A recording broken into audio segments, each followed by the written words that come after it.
You might need to Kegel for the rest of your life, and you need to listen to this video. And here's why. Because, tell people about strengthening of the pelvic floor muscles, Eryn.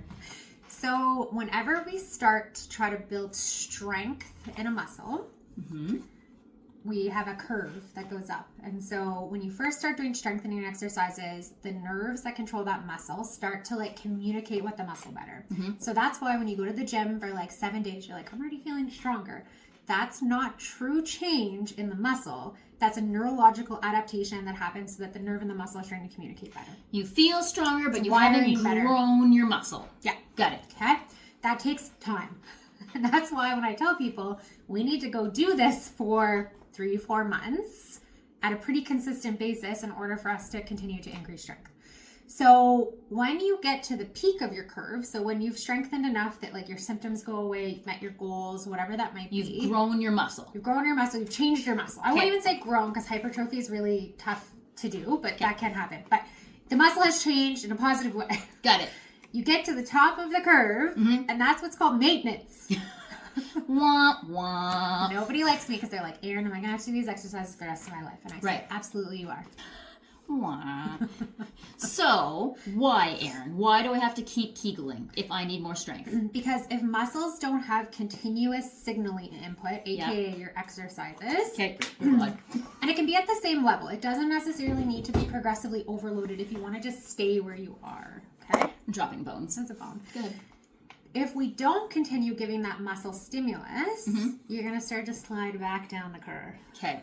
So how much stimulus does someone need? Like, what does a maintenance program look like? I've spent my time. I spent my first 3 months strengthening, and now do I have to do it every day again? What's that? What do I got to do? So it depends. It depends on, again, what your goals are. Yep. But generally, if you've met your goals, maintaining muscle signaling like 2 times a week for as many reps as like you had been doing kind of in a set, you will generally like maintain your strength. Okay.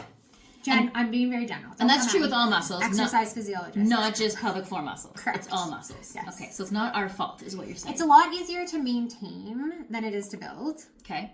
Or to like cause change in a muscle.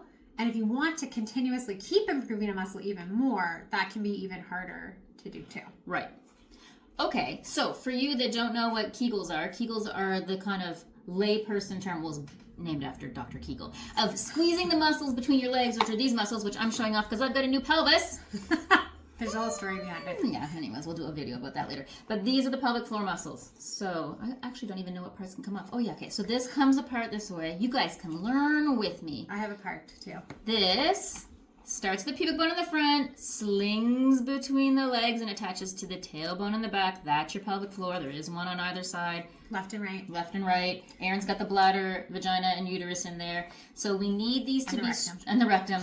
Thanks. We need these to be strong to help support the urethra, to help support the pelvic organs, to give support to the external anal sphincter, to help with things like prolapse, urinary incontinence, fecal incontinence, etc., etc. It also helps with like balance and stability and whatnot. And there's things that happen in your life that can cause change to that area. And so sometimes it needs rehab. Sometimes it just needs some attention. Yep. And as we age, just like every other skeletal muscle in our bodies, it becomes harder and harder to maintain muscle mass and strength. And so if you're not paying attention to them, we do see change as we age. I'm just putting an anus back together here. Men and women both have them, so...